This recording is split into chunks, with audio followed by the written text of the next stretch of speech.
강자의 조건, 이런 제목의 책을 보니까 거기에 그 바나나 이야기가 나오는데요. 원래 바나나가 그 두 종류라는 겁니다.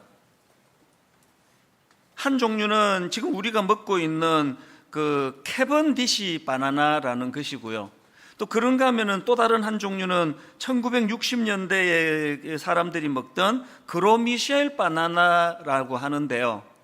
사실 그 60년대 분들이 먹던 그로미셸 바나나가 지금 우리가 먹는 것보다 훨씬 더 그 당도가 높고, 또 그래서 이제 맛이 좋고 또 크기도 더 컸다고 합니다. 그리고 그 바나나는 껍질도 단단해서 이제 운반이나 보관하는 데도 유리하고, 모든 조건이 지금 우리가 먹는 바나나보다 훨씬 좋았는데, 그런데 그 품질 좋은 그로미셸 바나나가 가진 치명적인 문제가 하나 있었는데요.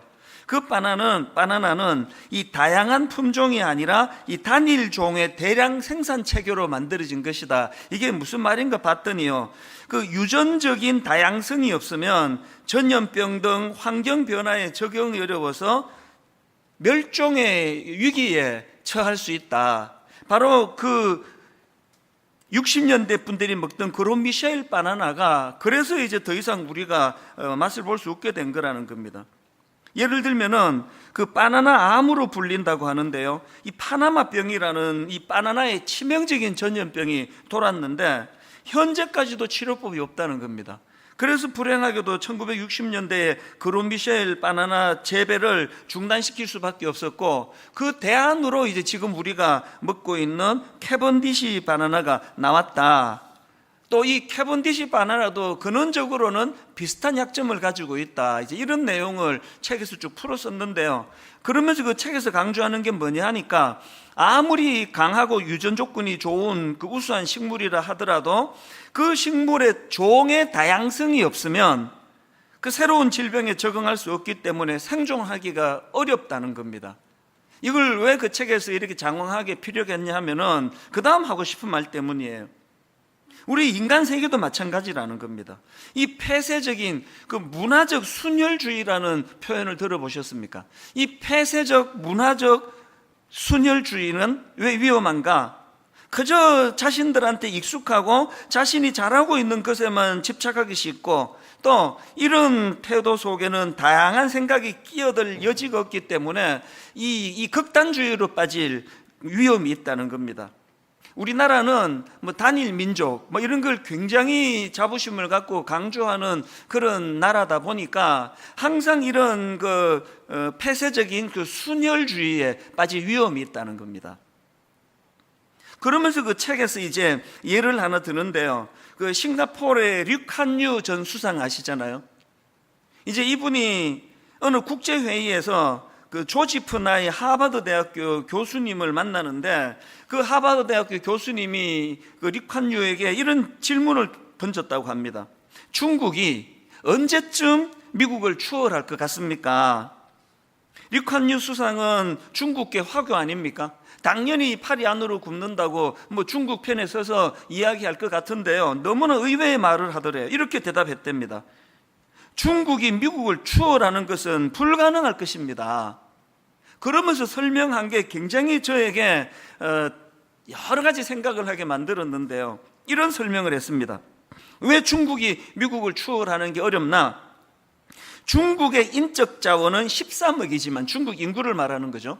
중국의 인적 자원은 13억이지만 미국의 인적 자원은 70억이기 때문에 그렇습니다. 아니, 우리가 알기로 미국의 인구는 3억 좀 더 넘는데, 아니 무슨 미국의 인적 자원이 70억이라고 그러느냐? 이게 미국의 개방적인 이민 정책을 두고 한 이야기인데요. 사실 여러분 다 아시지만 대통령을 지냈던 오바마도 아버지가 케냐 출신의 이민자 아닙니까? 스티브 잡스 하면은 뭐 그 스마트폰 너무나 창의적인 대명사로 알려진 이 스티브 잡스도 아버지가 시리아 출신의 이민자 아닙니까? 펀드 매니지먼트로 유명한 조지 소로스도 헝가리 이민자 출신 아닙니까? 그래서 이제 이 개방성이 얼마나 중요한가를 그 책에서 이제 설명을 하는데요. 전 세계의 인재를 끌어들이는 힘을 미국이 갖고 있는데, 지금 트럼프 대통령이 들어와 가지고 이제 미국 우선주의, 그래서 이제 이민도 이제는 뭐 이제 가려서 받겠다, 안 받을지도 모르겠다, 이런 것들이 우선 보기에는 이게 좋아 보여도 사실은 이게 굉장히 위험한, 멀리 내다봤을 때는 결코 이게 좋은 정책이 아니다. 많은 전문가들이 이런 이야기를 하고 있지 않습니까? 이런 포용력과 개방성의 중요함을 이제 쭉 제가 책을 읽으면서 묵상을 하다가 보니 마음이 좀 아픈 겁니다. 왜 마음이 아픈가 하니까요, 이건 세속 세계뿐만 아니라 신앙의 영역에서도 그대로 적용이 되거든요. 사실 우리 개신교가 가지고 있는 이 시스템적인 참 중요한 건 다양성을 인정해 주는 거거든요. 로마 가톨릭은 교황을 정점으로 해가지고 강력한 중앙 집권 체제예요. 여기에 반해서 우리 개신교는요, 모든 개교회의 강점과 그 독립성을 인정해주는, 이거는 상상을 초월하는 겁니다. 그래서 여러분, 분당 우리 교회가 이제 1만 수도 파서 운동하겠다, 뭐 30교로 나누겠다, 이게 가톨릭 같아서는 불가능해요. 교황청에서 허락을 안 해요. 이게 개신교기 때문에 가능한 거 아닙니까? 30교회로 나누겠다, 뭐 50교회로 나누겠다. 각 개교회의 그 특성과 장점과 다양성을 살려주는, 이게 엄청난 이 장점인데요, 왜 제가 그 책을 읽으면서 마음이 아팠을까요? 이게 시스템적으로는 굉장히 개방적인 것 같은데 내면을 들여다보면 가톨릭이 요새 훨씬 다양한 목소리를 내는 것 같습니다. 오늘 여러분, 불교, 천주교, 우리 개신교 합쳐가지고 우리가 제일 폐쇄적인 것 같은 느낌이 안 드세요? 이게 조금만 자기가 생각하는 것과 달라지면은 바로 그냥 이거를 막 가차없이 내치고 등을 돌리고 비난하고, 이게 저는 개신교가 지금 제일 심한 것처럼 느껴지고 있는데요. 그래서 마음이 아픈 거거든요. 가장 다양성과 관용의 정신이 많아야 되는, 그래서 종교개혁을 한 우리 개신교가 점점 폐쇄적이 되고 있는 이것이, 이게 방치하기가 지금 어려운 상황 같습니다. 사실 제가 이런 내용을 가지고 말씀을 묵상하다 보니요, 제 어린 시절이 생각이 나는 겁니다. 몇 번 간증을 한 적이 있지만, 저는 고신교단, 장로교 고신교단이라고 하는 굉장히 건강하고 또 보수적인 교단에서 자랐는데요, 그리고 이제 신사참배 문제로 끝까지 타협하지 않은 그런 건강한 역사를 가지고 있다. 어릴 때부터 이제 그런 자부심을 많이 이제 교육을 받았는데, 저는 우물한 개구리거든요. 한 번도 저는 그 고신교단을 떠나서 신앙생활을 해본 적이 없는데, 그러다가 이제 20대 초반에 미국으로 이민을 갔더니 너무 혼란스러운 겁니다. 이민교회가 뭐 교단을 초월한 그 초교파로 모이는 데가 이민교회거든요. 지금 분당 우리 교회도 뭐 이민교회랑 비슷합니다. 저희 교회도 거의 뭐 초교파로 모여 구성이 된 교회거든요. 그래서 제가 처음에 이민을 가서 여러 교단의 사람들이 모인 데서 이제 신앙생활을 하는데, 대학부 성경 공부를 하면은 막 맨날 화가 나는 거예요. 내가 어릴 때 고신교단에서 자랄 때 교리는 이거였는데 엉뚱한 소리 하는 사람이 너무 많은 겁니다. 제 마음에 그때 얼마나 그게 폐쇄적이었냐 하면, 고신 말고는 다 이단인 줄 알았습니다. 그런 경직을 가지고 있으니까요, 매 성경 공부할 때마다 싸우는 거예요. 저는 막 싸움 딱이었습니다. 막 목소리도 크고 막 그래가지고 거의 제가 다 이겼죠 뭐. 그걸 상종을 안 해서 져준 거였는데 내가 몰랐습니다. 난 항상 진리를 사수하는 사람으로 그런 생각을 갖고 있었는데요, 요즘에 그 20대를 떠올리면 얼굴이 화끈화끈거려요. 저의 미숙함을, 내가 얼마나 미숙한지 아세요? 그 광고를 하고 살았던 게 저의 그 싸움 딱의 모습이었더라고요. 그 수용성이 부족하고 내가 얼마나 편협한 인간이었는가를 온 몸으로 다 알린 게 그게 20대의 저의 그 모습이에요. 그러나 저는 막 엄청나게 진리를 사수한다고 생각했습니다. 사실 여러분, 조금만 포용력을 가지고 바라보면은요, 기질이 다르고 생각이 다르고 접근 방식이 다르고 교리가 다르고 모든 게 다 다르다 하더라도 주님께서 그 모든 것을 녹여서 우리를 하나로 만들어 주셨기 때문에 교회 구성원이 되었는데, 그걸 가지고 조금 다른 걸 저렇게 미워하고 이건 반드시 저 이겨야 된다고 그렇게 고집을 부리는 제 모습이 얼마나 그 우스꽝스러운 모습이었습니까? 여러분, 이런 수용성 부족, 이 편협함, 이건요 방치해 두면 안 됩니다. 왜 그렇습니까? 우리가 믿는 예수님의 존재 자체가 다양성을 인정해 주시고, 우리가 믿는 예수님의 존재 자체가 포용력으로 이루어졌지 않습니까? 얼마나 포용력이 크고 크시면 그 세리들조차도 용납하시고 창녀들조차도 품어주시고 그들과 함께 식사를 같이 하시고 제자로 삼으시고. 여러분, 우리가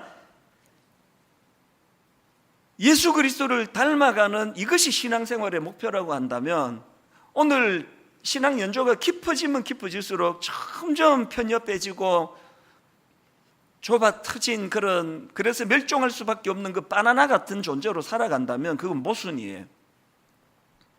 그래서 저는 오늘 본문 말씀을 이런 관점으로 살펴보기를 원하는데요, 오늘 본문에도 역시 이제 참 편협한 사람들이 예수님 피곤하셨을 것 같아요. 또 와서 이제 문제 제기를 하는 겁니다. 그게 오늘 본문 마가복음 2장 18절에 나옵니다. 요한의 제자들과 바리새인들이 금식하고 있는지라 사람들이 예수께 와서 말하되, 요한의 제자들과 바리새인의 제자들은 금식하는데 어찌하여 당신의 제자들은 금식하지 아니하나이까? 한창 이제 새로운 종교 지도자로 막 부각을 하고 있는 예수님에 대하여 이제 안티들이 지난주에도 보셨고 이제 다음 주 또 나올 거예요. 막 나오는 거예요. 계속 문제 제기를 하는 겁니다. 아니, 왜 당신의 제자들은 금식하지 않습니까? 이렇게 질문한 게 아니고요, 누구도 금식하고 누구도 금식하는데, 바리새인들도 금식하고 요한의 제자들도 금식하는데, 딱 비교하면서 나오는 게 지금 뭐가 내포되어 있는 겁니까? 너무나 질문 안에 너무나 편협하고 폐쇄적인, 그리고 비교의식에 찌든 그런 사람의 모습이 막 그려지는 거 아닙니까? 자기들이 금식을 중요하게 생각하면 온 세상 사람들이 다 금식해야 돼요. 제가 예전에는요, 미국 집회를 갈 때는 꼭 우리 교역자 두 사람, 어떤 때는 직원 하나, 교역자 하나, 그래가지고 이제 미국을 같이 가자고 데리고 갔습니다. 그래서 제가 좀 투자를 하고, 당신들도 조금 이제 마련하고 해서 이번에 미국에 가면 나는 집회 때문에 다른 데 못 가니까 렌트카 해가지고 그냥 미국도 둘러보고 교회도 둘러보고 그렇게 하라고. 그래서 이제 한 일주일, 열흘 정도를 이제 같이 가서, 사실은 저는 이제 집회에 임하니까 놀러 다니러 간 거 아니잖아요. 그래서 저는 저대로 따로 지내고, 그 두 교역자는 이제 자기들대로 어디 구경도 가고 탐방도 하고 그렇게 지내는데 정말 잘 놀더라고요.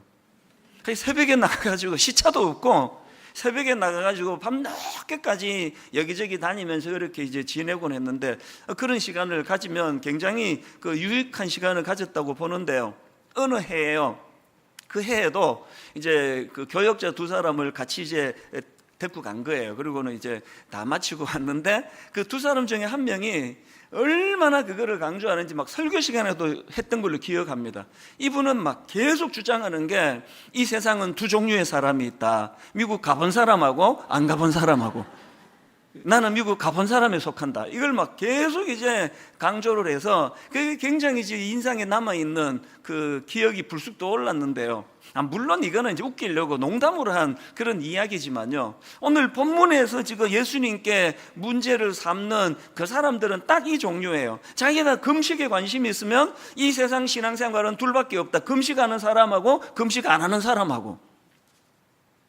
처음에 제가 분당 우리 교회를 개척했더니요, 새벽기도 사수파, 하여튼만 눈이 오나 비가 오나 새벽기도 늘 다니는 분이 계시는데, 이분은요 새벽기도만 오면은 사람을 찾아요. 박건사 이거 또 안 나왔네 그러면서 맨날 화가 나 계세요. 권사가 말이야 새벽기도도 안 나오고.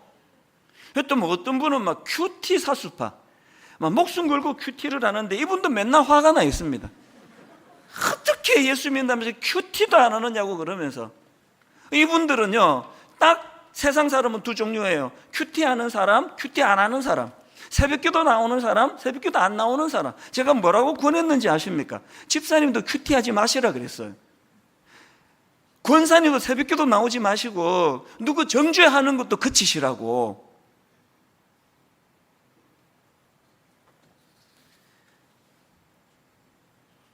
이런 편협한 태도를 가지고 왜 당신의 제자들은 금식을 안 합니까? 그렇게 문제 제기를 해오는 사람들한테 예수님이 세 가지 비유를 들어서 설명을 해 주시는데요, 제일 먼저 나오는 게 19절입니다. 예수께서 그들에게 이르시되 혼인집 손님들이 신랑과 함께 있을 때에 금식할 수 있느냐? 신랑과 함께 있을 동안에는 금식할 수 없느니라. 이 말씀의 요지가 뭐냐 하면은 구약에서 그 금식의 여러 의미 중에 하나는 슬픔을 표현하는 거거든요. 예수님의 말씀 요지가 뭐냐? 제자들은 지금 혼인집 신랑 대신 예수 그리스도를 만난 기쁨에 넘쳐 있는데 너희들이 그 슬픔의 금식을 강요하지 말라는 거예요. 편협된 사람은 주특기가 강요해요. 이런 요지의 말씀을 주시고는 유명한 비유 두 가지를 더 드는데 한 가지를 강조하기 위한 이제 두 비유라고 생각하는데요, 유명합니다. 21절, 생배 조각을 낡은 옷에 붙이는 자가 없나니 만일 그렇게 하면 기운 새 것이 낡은 그것을 당기어 헤어짐이 더하게 되느니라. 바로 연이어 22절에 다른 또 비유가 나옵니다. 새 포도주를 낡은 가죽 부대에 넣는 자가 없나니 만일 그렇게 하면 새 포도주가 부대를 터뜨려 포도주와 부대를 버리게 되리라. 오직 새 포도주는 새 부대에 넣느니라 하시니라. 이 비유들은 너무나 여러 다양한 함축적인 의미를 담고 있는 비유인데요, 그러나 그 중에 가장 전제되는 게 뭐냐? 여기 나오는 그 새 것을 상징하는 생배 조각하고 옛 것을 상징하는 낡은 옷을 비교하시는 것을 봐도 그렇고요, 새 것을 상징하는 새 포도주와 옛 것을 상징하는 낡은 가죽 부대를 봐도 그렇고요, 지금 주님이 강조하시는 가장 기본적인 말씀의 포인트가 뭐냐? 새 시대가 도래했다는 겁니다. 새 시대가 도래했을 뿐만 아니라 그 새 시대를 여는 주인공이 예수 그리스도시라는 겁니다. 그러니까 2장 내내 지금 주님을 괴롭히는 그 사람들이 치명적인 잘못은 무지예요. 무지. 무슨 무지입니까? 새 시대가 도래했음을 모르는, 그리고 그분이 예수 그리스도에 있음을 모르는 무지에서 시작이 된 겁니다. 이것이 바로, 이 무지가 바로 사람을 경직으로 몰고 가는 겁니다. 전부 예수 잘 믿겠다고 하는데 이렇게 그냥 경직에 빠지는 거는, 그건 그 사람이 악해서가 아니라 무지해서 그래요. 무지. 새 시대가 열렸는데. 제가 이런 관점으로 본문 말씀을 묵상하다가 그 일본 군인인데요, 오노다 히로라고 하는 일본 군인이 불쑥 떠올랐습니다.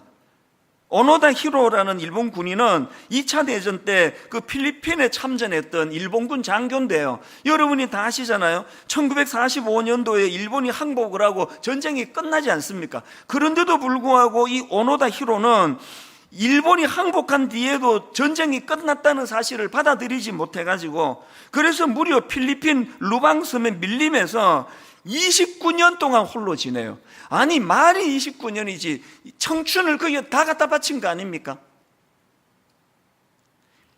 미군이 그 잔병들을 이제 그 투항하라고 막 삐라를 뿌리면서 그 역사적인 사실을 다 알려주는데 수용을 안 하는 거예요.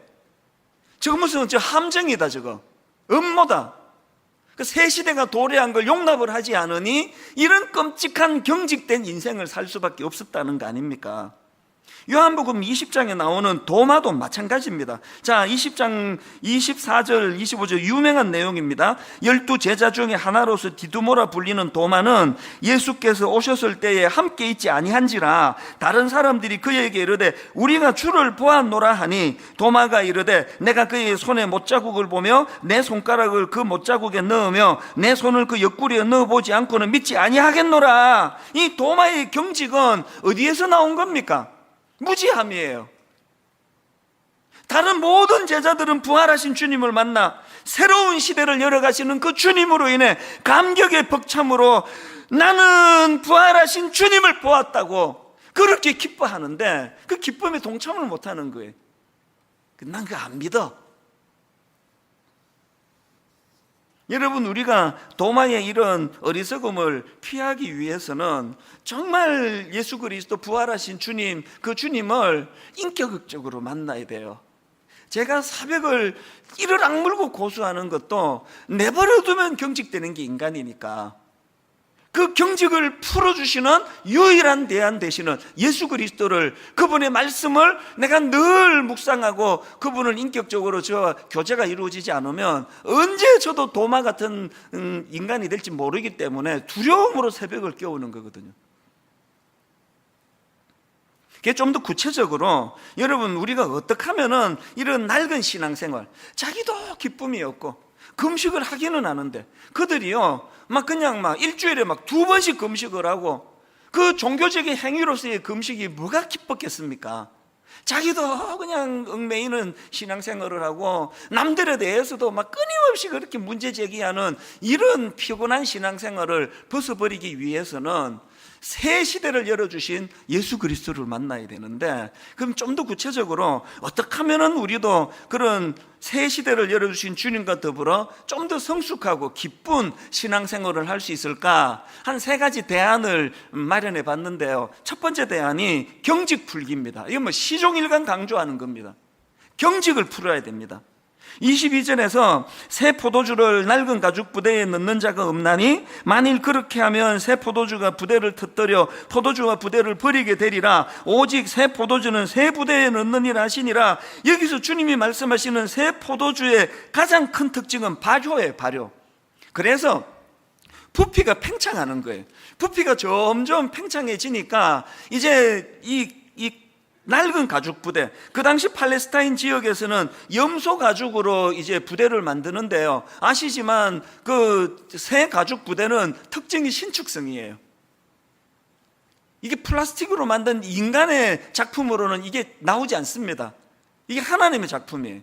그래서 이제 그 염소 가죽으로 만든 새 가죽 부대는 이제 이 신축성이, 늘어나는 신축성이 있기 때문에 새 가죽 부대를 담았는데 처음에는 거기에 1kg을 넣었는데 이게 점점 발효를 해서 무게도 많아지고 또 부피도 커지고 이렇게 될 때 신축성 있게 그것을 수용하는 게 새 가죽 부대라는 이야기예요. 낡은 가죽 부대는 자꾸 시간이 지나가면서 경직이 되는 겁니다. 굳어지는 거예요.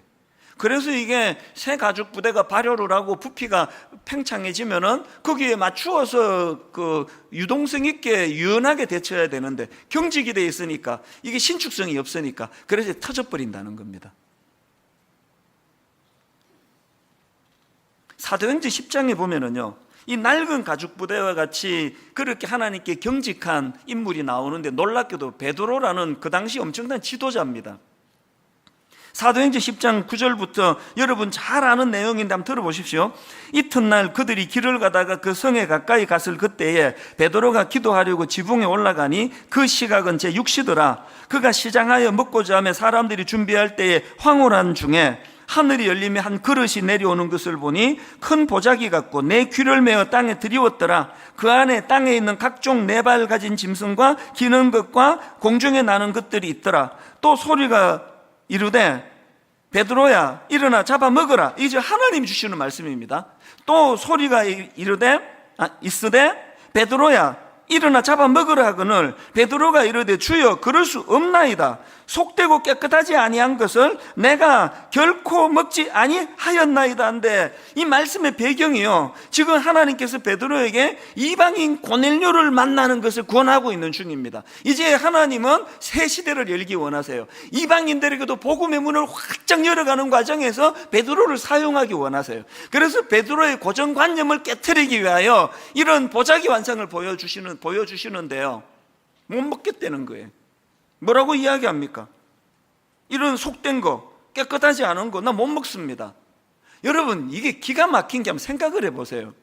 지금 율법은 왜 만든 겁니까?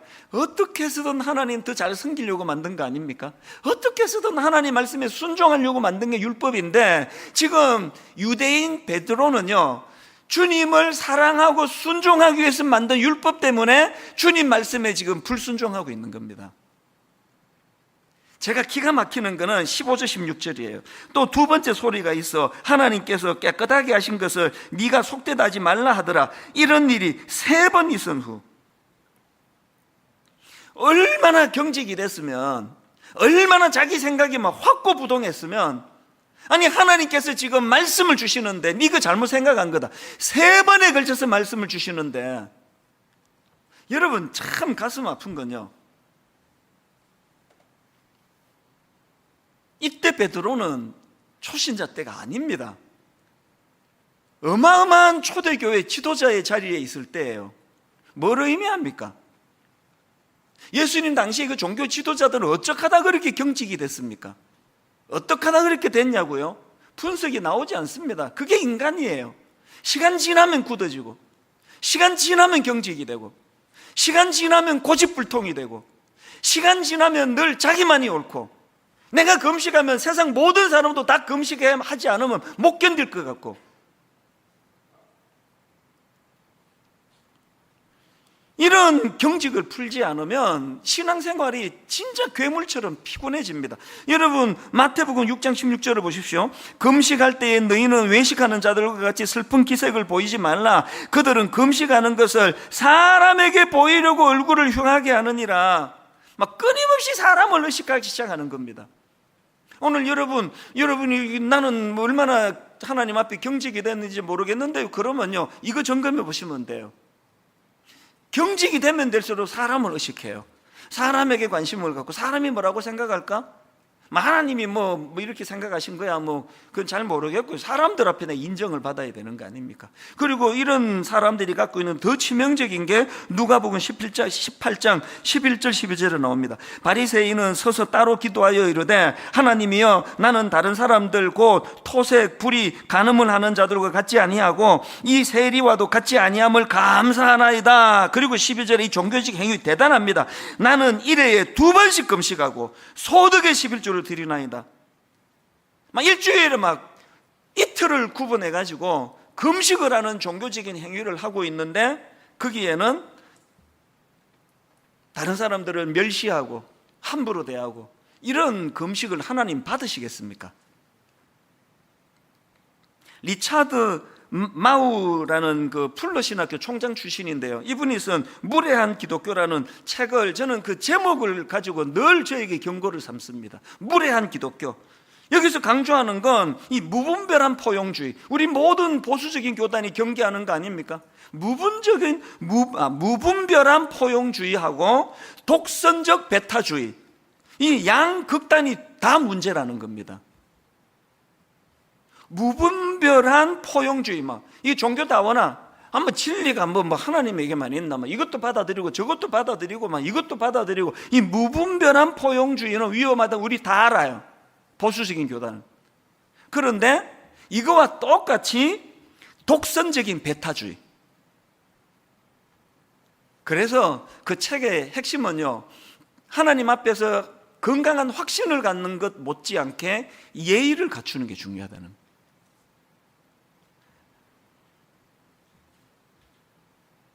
사랑은 무례히 행하지 않는 거라고 말씀하시는데, 오늘 기독교를 보면은 너무나 무례한, 오늘 본문에 그 사람들이 예수님께 행하는 그 무례한 태도를 한번 보세요. 이게 얼마나 무례한 이야기입니까? 왜 당신의 제자들은 금식 안 하는데요? 누구는 하는데? 이런 태도를 가진 중직자들이 저는 없었으면 좋겠습니다. 그러려면 어떻게 해야 된다고요? 마음의 경직을 풀어야 돼요. 하나님께 경직을 풀고 새 시대를 열어주신 십자가신 주님에 대한 은혜가 내 안에 넘쳐나면은 사람에 대한 경직도 풀려지는 줄로 믿으시기를 바랍니다. 그런가 하면 2번째로요, 경직을 풀 때 말씀으로 경직을 풀어야 한다는 것입니다. 3주 전에 우리가 살펴본 마가복음 2장 1절부터 5절 기억하시죠? 중풍병자를 4사람이 지붕을 뚫고 내려가지고 예수님이 그를 탓하지 않고 이제 고쳐주셨다, 그런 내용의 요지인데요, 이 말씀의 제일 시작이 어떻게 나오는지 아십니까? 그 시작인 마가복음 2장 1절 2절입니다. 수일 후에 예수께서 다시 가버나움에 들어가시니 집에 계시다는 소문이 들린지라 많은 사람이 모여서 문 앞까지도 들어설 자리가 없게 되었는데, 예수께서 그들에게 도를 말씀하시더니, 지금 여러분 그 중풍병자가 뚫고 들어가지도 못할 만큼 사람이 모인 것은요, 예수님의 진리의 말씀을 들으러 온 게 아니에요. 병 고치는 거 구경하러 왔습니다. 그들의 욕구를 너무나 잘 아시는 주님이지만 그들에게 사람에게 중풍병자 고치는 것보다 더 중요하게 생각하신 건 말씀을 전하는 거였습니다. 그리고 지난주 살펴본 마가복음 2장 13절부터 17절도 똑같은 원리. It hurt good, more than I can say. But maybe love isn't holding on. Maybe it's knowing when to walk away.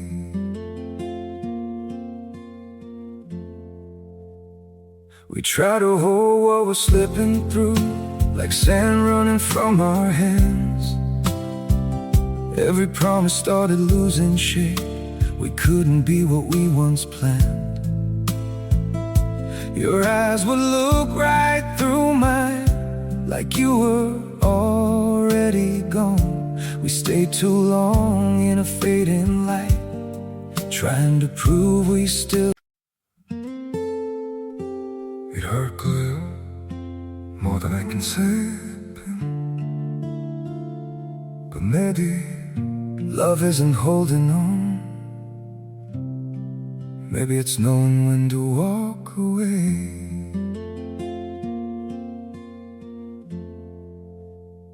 We try to hold what we're slipping through, like sand running from our hands.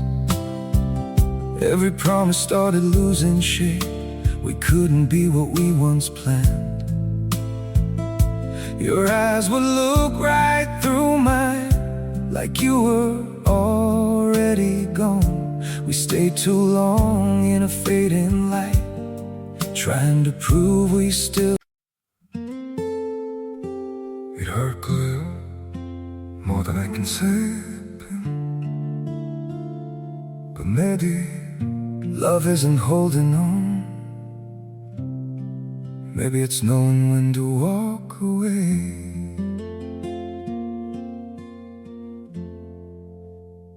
We try to hold what we're slipping through, like sand running from our hands. Every promise started losing shape. We couldn't be what we once planned. Your eyes would look right through mine, like you were already gone. We stayed too long in a fading light, trying to prove we still. It hurt good, more than I can say. But maybe love isn't holding on. 예요. 예수님이 세리마태를 부르시고 또 그 죄인들과 함께 식사를 하시고 이런 것들이 그 주 내용인데요. 그 말씀을 다루는 첫 시작이 바로 13절에 나옵니다. 예수께서 다시 바닷가에 나가심에 큰 무리가 나왔거늘 예수께서 그들을 가르치시니라. 예수님의 우선순위를 아시겠죠? 예수님께서는 거두절미하고 그러기 때문에요. 여러분 경직을 풀고 싶으세요? 하나님을 향한 경직, 사람을 향한 경직, 그래서 고립된 섬처럼 되어가는 여러분의 그 경직을 깨트리고 싶으세요? 말씀을 받으셔야 돼요. 계속 말씀을 받으셔야 됩니다. 요한복음 8장 47절에 하나님께 속한 자는 하나님의 말씀을 듣나니, 그런가 하면은 베드로전서 2장 1절입니다. 그러므로 모든 악독과 모든 기만과 외식과 시기와 모든 비방하는 말을 버리고, 그런데 이 말씀을 권면하면서 이것이 가능하기 위해서 어떻게 해야 되는지 아느냐? 그 다음 2절을 보세요. 갓난 아기들 같이 순전하고 신령한 젖을 사모하라. 말씀을 사모하라는 거예요. 말씀이 우리의 강팍을 깨트리는 능력인 줄 믿으시기를 바랍니다. 말씀이 우리의 악독을 물리치는, 말씀이 우리의 기만과 외식과 우리의 비방하는 말을 멀리하게 만드는 능력인 줄 믿으시기를 바랍니다. 말씀이에요. 그래서 저는요, 병 고치는 은사가 없는 것을 진심으로 저는 감사해요. 에이, 뭐 다 저렇게 말하던데가 아니고 진짜예요. 저는 개척 초기는 좀 불편했습니다. 교회를 개척하고 났더니 암 걸리신 분들이 막 엄청 많이 오셔가지고 안수기도 해달라 그러는데 안 나아요. 계속 기도하는데 안 나아요. 그냥 어떤 신령한 목사님은 머리에 손을 얹으면 막 전기가 통하는지 막 뒤로 자빠지고 막 그런다는데 안 나아요. 저는 아무 일도 안 일어나요. 한 번은 밀었어요, 제가. 넘어뜨리려고. 밀어도 안 넘어지더라고, 버텨가지고. 그게 참 마음에, 하나님 저에게도 좀 그런 은사를 좀 주시면 좋겠다고 그랬는데요, 요즘에는 제가요 그런 각종 신령한 은사가 하나도 없는 걸 진짜 하나님께 감사해요. 저는 이 은사도 없고 저 은사도 없어서 죽으라고 말씀밖에는 연구할 수 없잖아요. 말씀으로 승부를 걸어야 되잖아요. 이 말씀 하나를 가지고 승부를 걸어야 되게 만드신 주님을 저는 찬양합니다.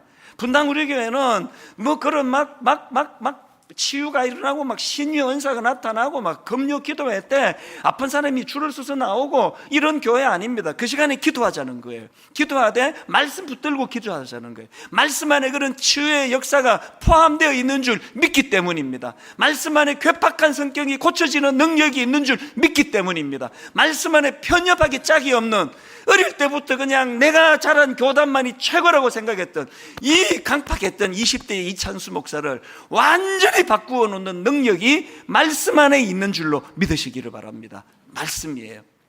마지막 세 번째로요, 정말 중요한 것이 뭐냐, 새 포도주가 가진 가능성의 기쁨을 누리자는 겁니다. 아까 제가 새 포도주를 낡은 가죽 부대에 넣을 수가 없는 이유는 새 포도주는 발효해서 팽창해지기 때문이라고 그런 말씀을 제가 드렸는데요, 이걸 가지고 뭐 적용할 수 있는 말씀이 너무나 많지만 오늘은 이거를 바로 우리 주님께서 친히 새 포도주가 되셨고 주님이 가르치시는 말씀이 바로 새 포도주로 바꾸시는 능력이 될 뿐만 아니라 그렇게 변화된 새 포도주가 우리라는 거예요. 우리는 이제 더 이상 낡은 가죽 부대 아닙니다. 그러면 여러분 여기서 발견할 중요한 메시지가 뭡니까? 처음에 부피가 이만한 걸 집어넣는데 왜 낡은 가죽 부대가 그걸 수용을 못합니까? 팽창하니까요, 발효하니까요, 성장하니까요. 오늘 우리가 그렇게 오래 예수를 믿으면 점점 바리새인이 되고 사람만 의식하고 눈만 떴다면 누구 비판하고 정죄하고 피곤하고 꼬장꼬장하고 예수 잘 믿는 사람 옆에는 잘 안 갈라 그래요. 막 얼마나 아무것도 아닌 것 같고 막 시비를 잘 거는지. 그런 꼬장꼬장한 사람이었는데 뭐가 변하게 한다고요? 말씀이 그를 변하게 하고 말씀이 그를 뭘 깨닫게 합니까? 내가 이제 새 포도주가 되었다는 거예요. 내 안에 잠재력을 발견한다는 겁니다. 저는 우리 오부 예배 때 청년들에게 항상 강조하는 게 그거예요. 제 10대는요 도대체 이 눈에 떠있는 게 단 하나도 없었습니다. 그래서 걸어 다니는 열등감이라 그랬잖아요. 제가 어느 거 하나 내가 이것 갖고 내가 밥이나 먹고 살겠다던 게 저예요. 산만하고 고집은 세고 머리는 뭐 그렇게 뭐 보시는 그대로고 지금도 뭐 암기 뭐 전혀 안 됩니다. 그랬는데 제 10대 때보다 20대가 너무너무 아름다워진 거예요. 20대보다 30대 때 청소년 사역을 시작한 그 본격적으로 제 인생은 발효가 본격적으로 시작된 새 포도주예요. 제 30대가 얼마나 행복했는지 우리 수많은 청소년들에게 여러 번 고백했습니다.